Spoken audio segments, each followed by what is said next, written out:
Boa noite, queridos alunos do curso técnico agrícola. Nós vamos para a segunda aula de bioquímica vegetal hoje. E antes de nós darmos início à aula, eu gostaria de que vocês anotassem o meu e-mail para que vocês enviassem as dúvidas a respeito da aula, dos conteúdos. Eu sei que nesse começo nós estamos trabalhando com conceitos um pouquinho complexos, alguns conceitos de física, química, que eu acredito que alguns têm dificuldade em relação a isso. Então, por favor, enviem os comentários, tá? E as dúvidas que vocês tiverem. Podem anotar o e-mail ou entrar em contato aqui com a escola.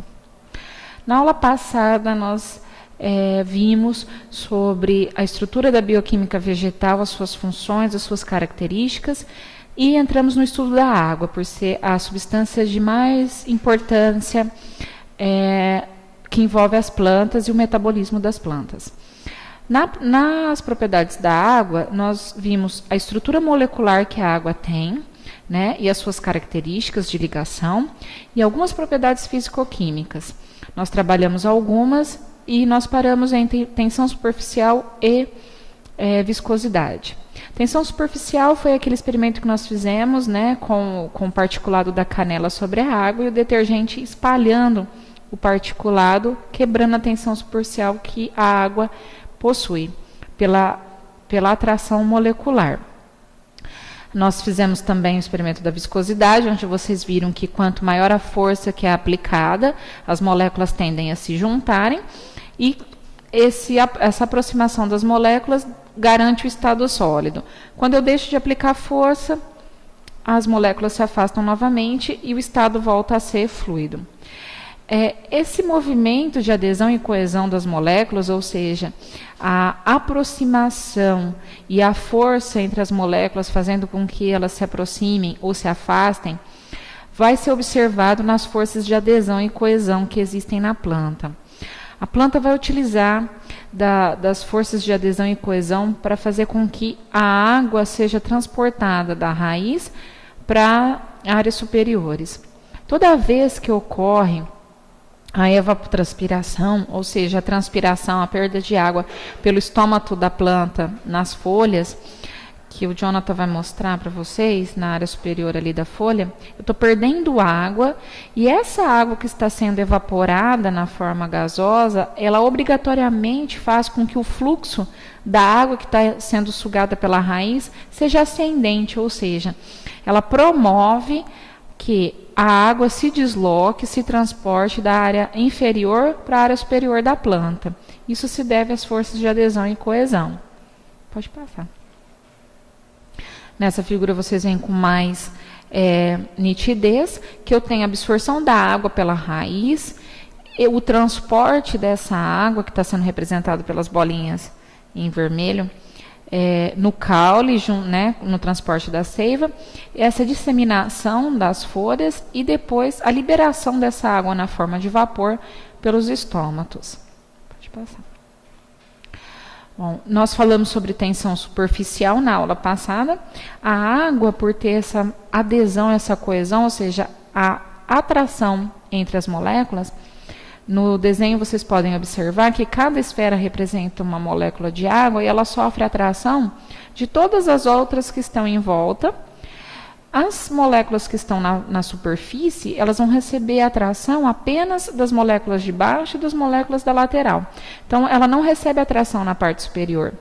E essa adesão exercida pela força para baixo e para os lados, faz com que as moléculas se aproximem e crie uma espécie de uma película, uma força que nós chamamos de tensão superficial. Essa tensão superficial, ela é responsável para que um objeto consiga pairar na água, um pequeno inseto, ou até mesmo na figura que vocês estão vendo, um copo com bastante água até a borda não derramar. É uma resistência que os líquidos oferecem, a tensão superficial. Pode passar. Isso tudo nós estamos recapitulando da aula passada. Continuando, nós vamos entrar no assunto de solubilidade. Para entender um pouquinho de solubilidade, nós precisamos entender como a matéria se comporta.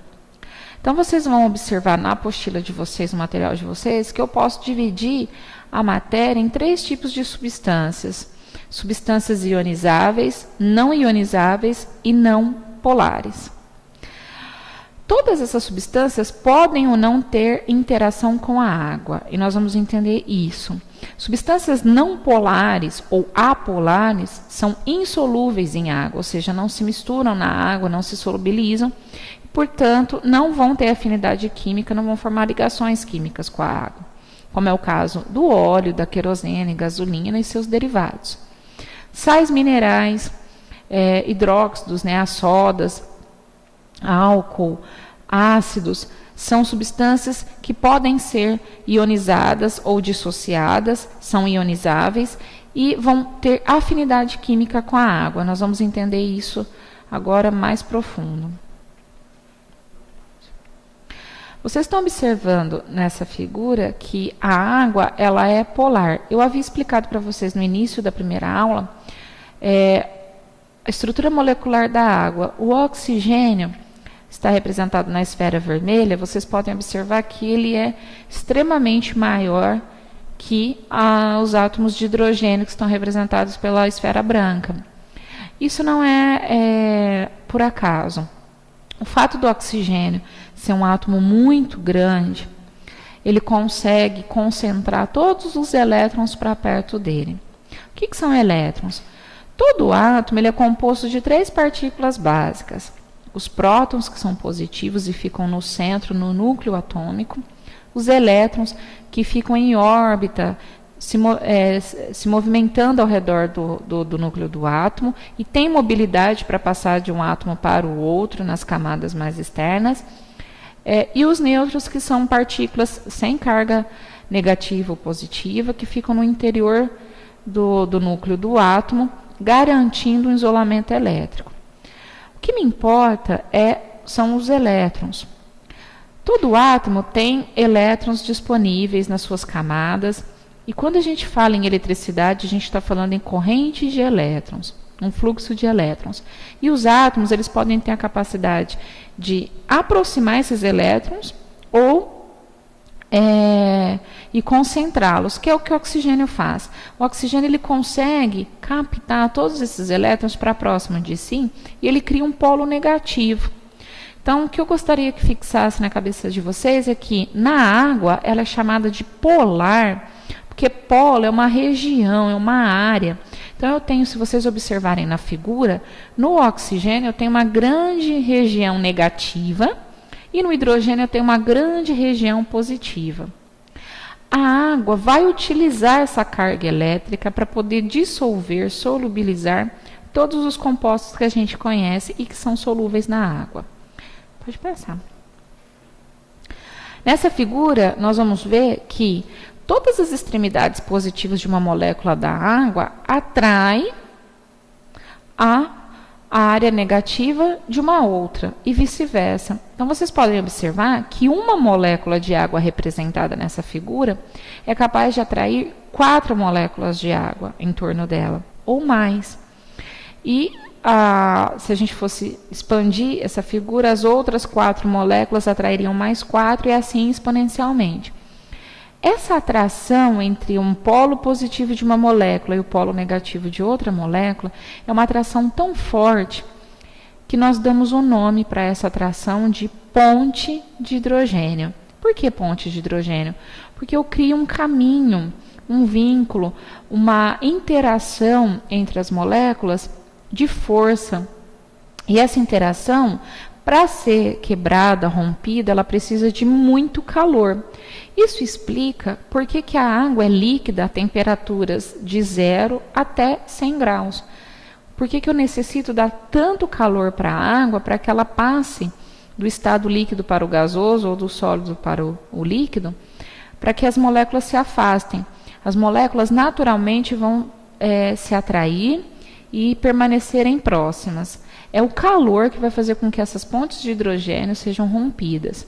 Quando não há calor, eu posso me usar de outras substâncias químicas que também têm carga elétrica positiva e negativa e vão competir nessa atração. Pode passar. E aí nós vamos dividir, então, os compostos em iônicos e compostos moleculares. Nós vamos entender que quando eu tenho um composto iônico misturado à água, por exemplo, o sal de cozinha, ele é um composto iônico. Ele já tem uma carga elétrica positiva e negativa na sua formação. Eu vou explicar logo mais. Quando ele é dissolvido em água, esse processo eu vou chamar de dissociação. Eu separo o que já existia.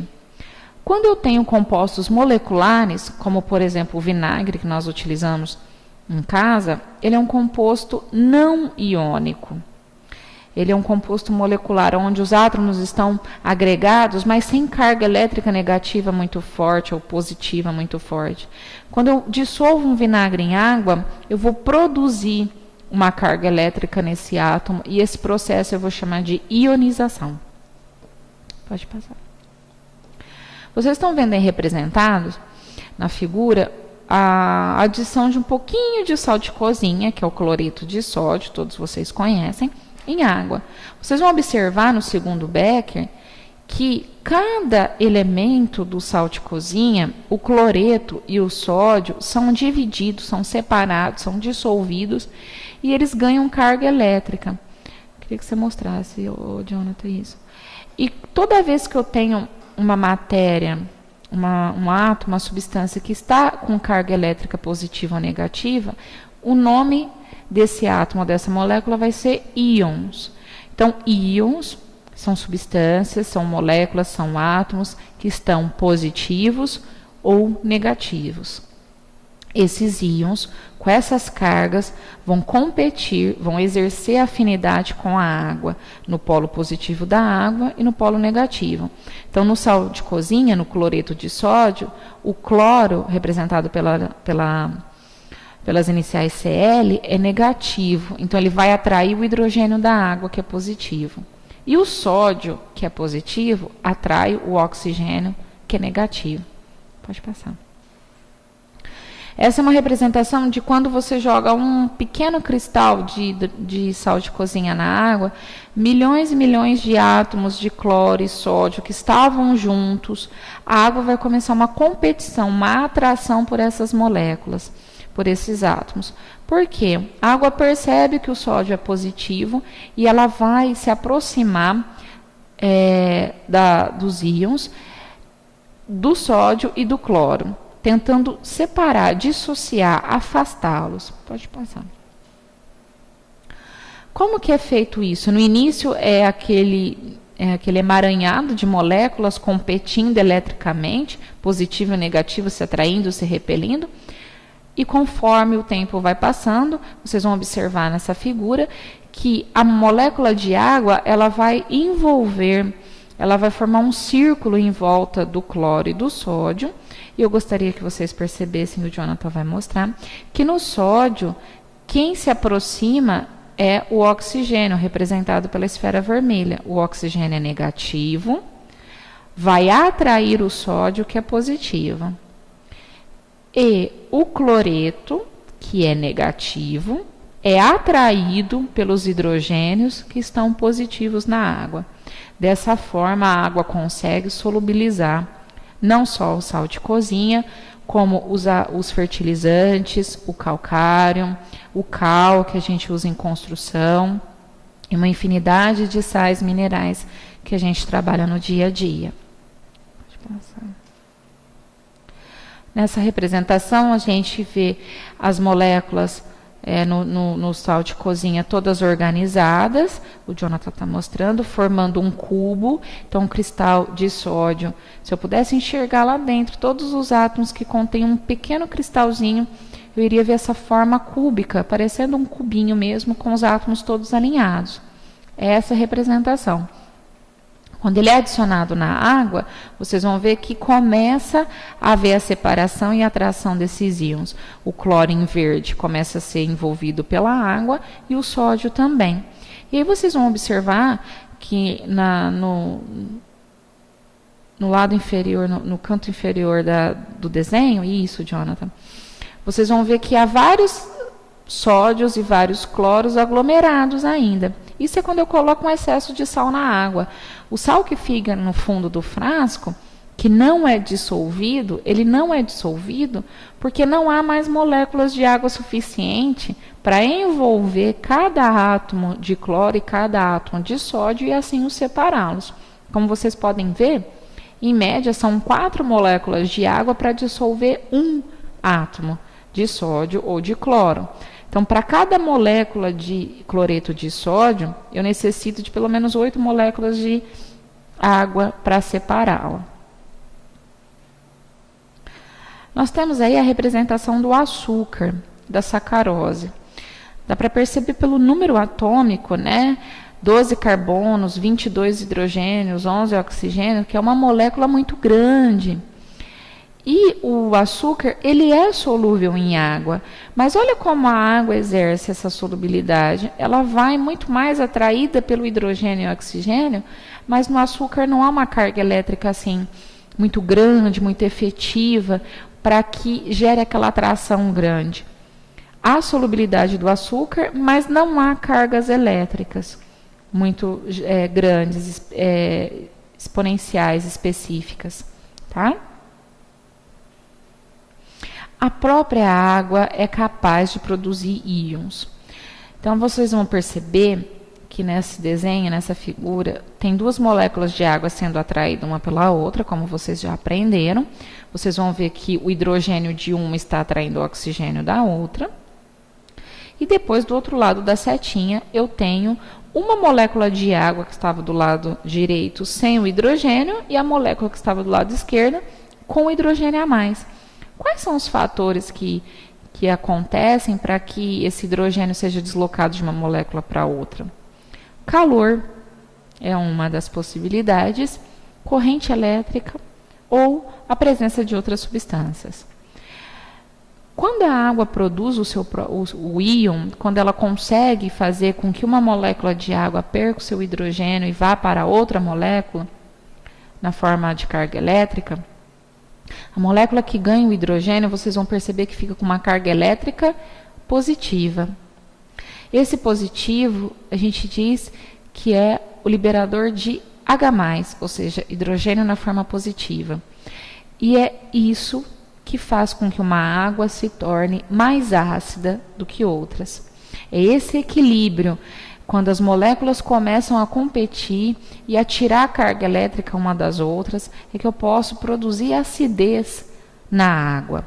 Quando eu tenho excesso desse H+, desse hidrogênio que se liga à água na forma positiva, a solução, ou seja, aquela substância que está em água, somente a água pura, vai ter um pH ácido, baixo, ok?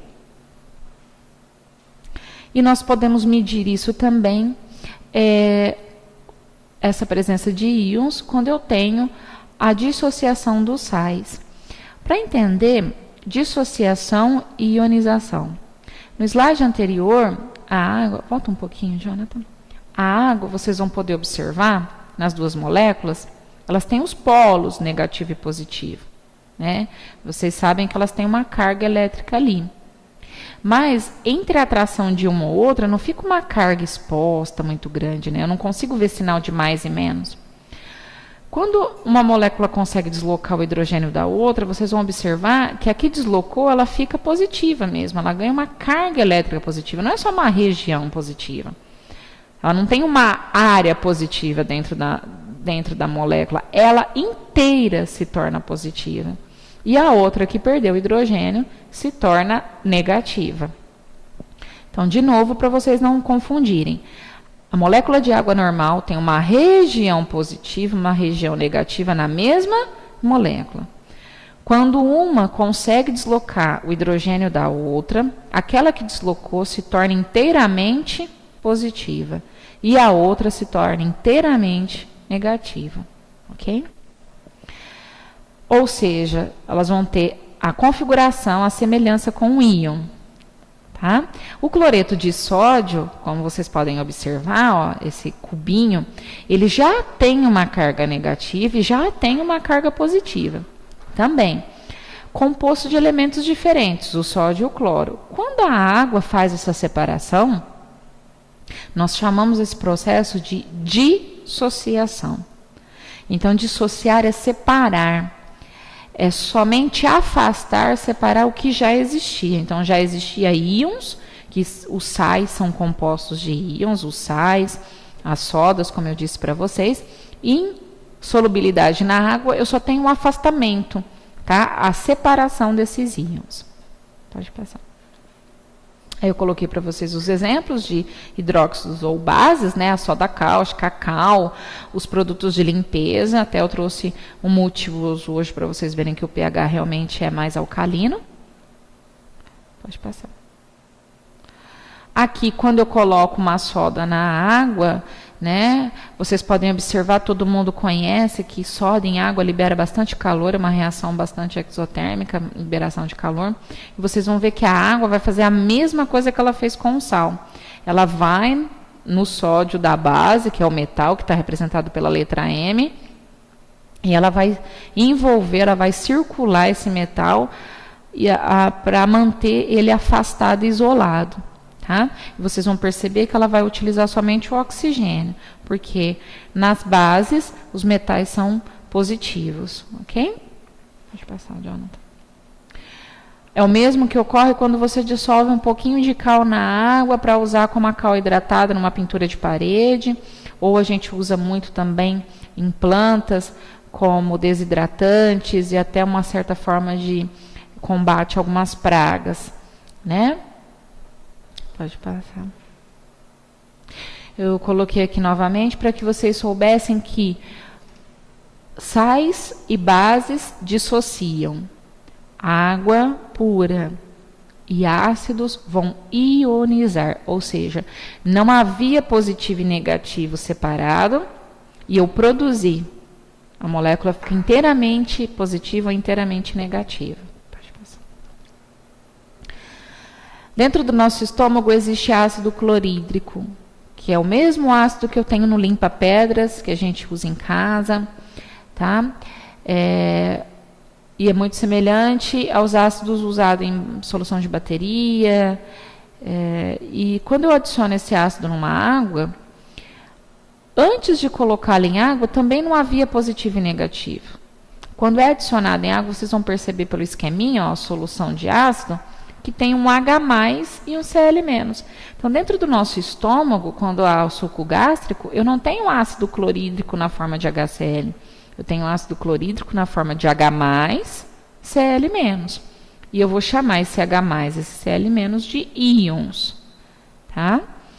E isso é muito importante, porque essa solubilidade desses íons na água é o que vai fazer com que ocorram os processos de digestão, de liberação de nutrientes para a planta, de reações químicas.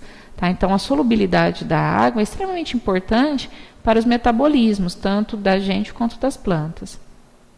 Pode passar, Jonathan. Como que foi investigado esse processo?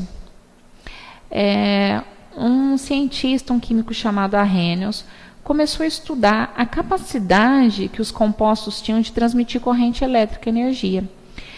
Todo mundo sabe que a água é condutora de eletricidade, porém ela não tem força suficiente para fazer com que uma lâmpada, um circuito se feche e produza energia, né? Então, o Arrhenius ele começou a estudar o seguinte, ele colocou água em sal, água e açúcar, água e diversas substâncias e foi testando a capacidade dessas substâncias de transmitirem corrente elétrica. E ele percebeu que a água e sal transmitia muita corrente elétrica, porque libera os íons positivo e negativo, e isso faz a energia fluir. Água e soda também. Água e açúcar não, mas água e ácido sim. Pode passar, Jonathan. Isso levou uma curiosidade. Ele percebeu que a água pura não era suficiente para acender uma lâmpada. Água com sal, sim, e a água com ácido também. Mas a água com açúcar, não. Só que o ácido é um composto molecular. E anteriormente nós vimos que compostos moleculares produzem íons. Ou seja, são substâncias que não eram positiva e negativa e na presença da água se tornam positivos e negativos. Isso fez com que o Arrhenius formulasse a teoria dos ácidos e das bases, que é o estudo do pH, que é um estudo muito importante não só para a bioquímica vegetal, mas para diversos assuntos relacionados à área que vocês vão trabalhar. Então, eu tenho o pH envolvendo o preparo das caudas dos defensivos agrícolas, né? Que vocês sabem que a recomendação é trabalhar com uma água mais ácida, né? Então eu vou ter que trabalhar o pH dessa água, abaixando, subindo o pH dessa água, então nós vamos entender um pouco sobre isso. Nós vamos ver que a composição da água vai definir o seu pH. Uma água superficial, ela tende a ser mais ácida, porque ela não tem sais minerais dissolvidos. E ela tem uma troca com gás carbônico muito grande do ar. Já uma água de poço, como ela lixiviou o solo, como eu expliquei para vocês na aula passada, ela vai ter um pH um pouco mais alcalino. Ok? Pode passar.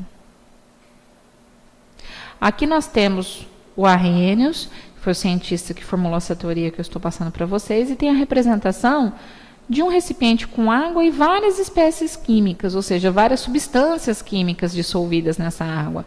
Eu tenho aí a presença de sais, como NaCl, tem ácidos, tem vários elementos químicos, e se vocês observarem pelo material de vocês pela tela, todos eles com carga elétrica. Ou seja, na presença da água, eu consigo transmitir corrente elétrica. E nós vamos medir isso hoje. Eu trouxe um aparelhinho chamado condutivímetro. Condutivímetro vem de condutividade, que é o ato de conduzir. Conduzir corrente elétrica, cargas elétricas.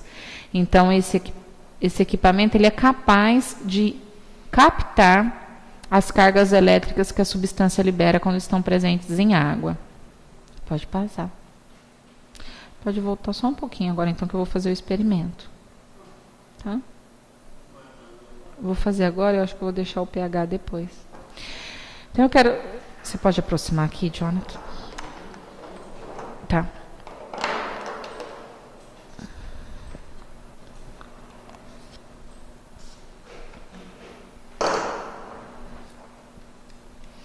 Depois você consegue pegar o visor aqui. Isso. Então, vou ligar o equipamento. Deixa eu ver o que é isso. Ó, isso. Esse aqui é o condutivímetro. Vocês estão vendo que tem uma marcação 0, porque ele não está imerso em água. Esse sensorzinho que vocês estão vendo aqui na minha mão, ele é uma haste plástica e dentro dele tem uma haste metálica. Vamos ver se o Jonathan consegue pegar aqui dentro para vocês verem. Isso. Parece um pininho. Esse pininho cinza, tá vendo? Um pontinho cinza. É uma haste metálica. E o que ele faz? Vamos lá. Isso, muito bem, Jonathan. Depois você vai aproximar só um pouquinho de novo. Ele faz o quê? Esse sensor, essa haste, quando eu colocar ele imerso na água, ele vai captar por aqui os estímulos elétricos daqueles íons que a gente estava conversando. Então, aqui eu tenho diversos materiais, ó, sal de cozinha, vinagre, água da torneira. Aqui eu tenho multiuso, que nós vamos descobrir se ele transmite corrente elétrica ou não. Eu trouxe para o experimento do pH, mas nós não vamos ter tempo hábil hoje. E dentro desse frasquinho aqui eu tenho água destilada. A água destilada é uma água que passou por um processo onde os sais minerais foram removidos. Como? Ela foi evaporada, então ela estava com sais minerais, ela passou por evaporação, esse vapor de água foi condensado, e ela se tornou água líquida de novo, com uma presença de sais muito, muito, muito baixa. Então, eu vou colocar ele aqui no frasquinho para vocês verem, o Jonathan vai aproximar para vocês verem que ela não apresenta condutividade elétrica, tá? Como que eu sei que ela não vai apresentar condutividade elétrica? Vocês vão olhar aqui pela marcação. Acho que você vai ter que aproximar agora, querido. Você consegue aproximar? Acho que assim fica melhor, né? Eu não vou tremer. Aí, isso, perfeito, John. Então, vocês vão ver aqui, eu tenho um aparelho, estou colocando imerso, e a condutividade aqui eu tenho, ó, a leitura desse aparelho, o máximo que ele lê é 2.000 microsiemens, ou seja, são unidades de condutividade. Vocês estão percebendo 3 para 4. Tá dando ainda esse 3, 4, porque o frasquinho já foi bastante manipulado, tá? E a gente já sujou ele, já trocou ele, já colocou em soluções que tinham sais. Mas vocês podem perceber que a condutividade é 1, 2, ou seja, muito baixo, tá? Quantos mais sais minerais tiver na água, ou mais íons, no caso dos ácidos, nós vamos observar que essa condutividade vai aumentar. Então, agora eu vou colocar água da torneira. Tá? A água da torneira é uma água de poço, ela é uma água subterrânea, portanto, ela tem bastante sais minerais. Dá para pegar aqui mostrando? Vocês conseguem observar para que quantidade foi para cá? Sim? Ó, é que eu estou enxergando escuro lá. Foi para mais ou menos 332, 333, tá? É a água da torneira. O que faz esse número subir? A quantidade de sais minerais presentes, que vão liberar aquelas partículas positivas e negativas, que eu expliquei para vocês, e o aparelhinho vai captar isso, ok? Ótimo. O que eu vou fazer aqui? Olha, quero que vocês observem. Eu vou adicionar um pouquinho de sal de cozinha nessa água da torneira. Eu quero que vocês observem o que vai acontecer. Então, eu quero que vocês gravem o número aqui, ó, em torno de 330, não foi? 320, 330. Olha o que vai acontecer quando eu adicionar um pouquinho de sal nessa água. Ó, muito pouquinha quantidade, vocês estão vendo? Uma pitadinha, tá?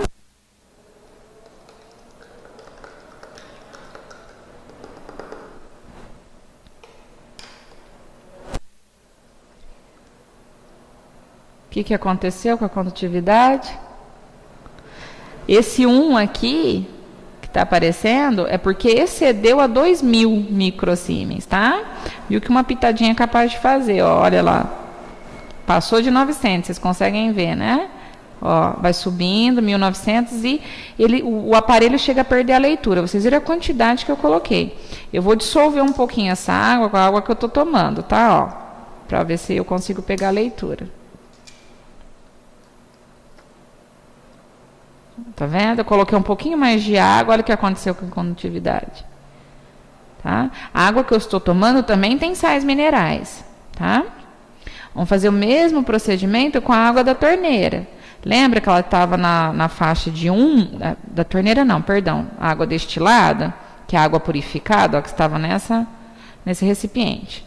Estava em torno de 1, 2, né? Ó, o aparelho está sujo com a água salgada, né? Vamos ver só ele sujinho? Ó. Vocês já estão vendo que a condutividade começa a subir, né?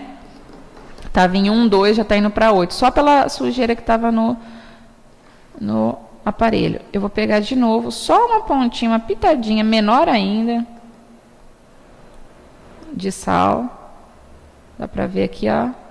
Muito pouquinho, tá vendo? E eu vou adicionar aqui.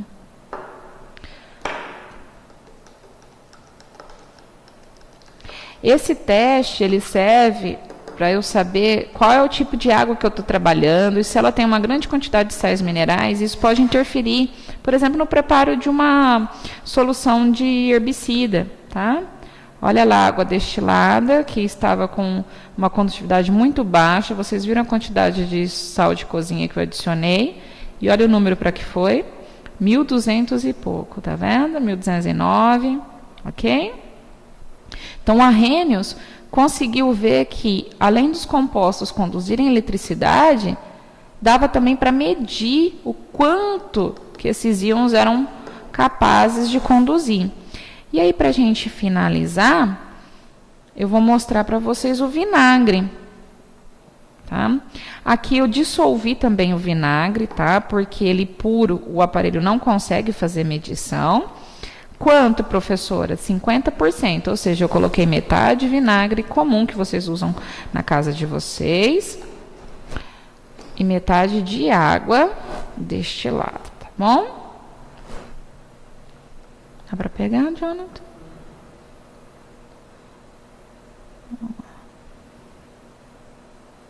Olha, 1.800 para cá. Você enxerga e eu não. 1.800? 1.880. Eu tenho aqui 25 ml de vinagre e 25 ml de água, tá? A condutividade. Detalhe, o vinagre não é um sal, é um ácido acético. O vinagre que eu tempero a salada em casa tem 4% de ácido acético. Então, num litro de vinagre, eu tenho 4% é ácido, o restante é água, tá? Tudo bem? O que acontece, então, para o vinagre conduzir corrente elétrica? Ele libera íons positivos e negativos, e esses íons o aparelho vai conseguir medir.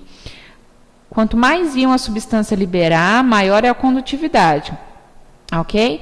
Qual desses produtos que a gente testou hoje seria de maior condutividade elétrica?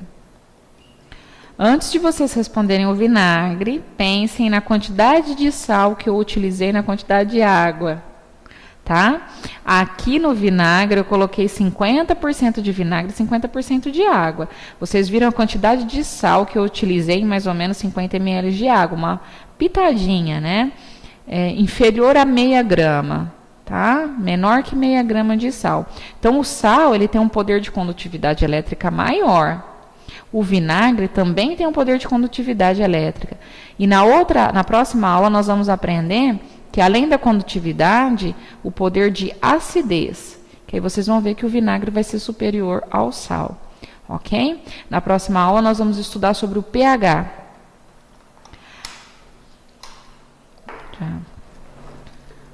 Pessoal, então eu gostaria de reforçar para que vocês mandassem os e-mails para tirar as dúvidas e dessem as sugestões e os comentários, tá? Eu aguardo vocês na próxima aula. Boa noite. Pronto?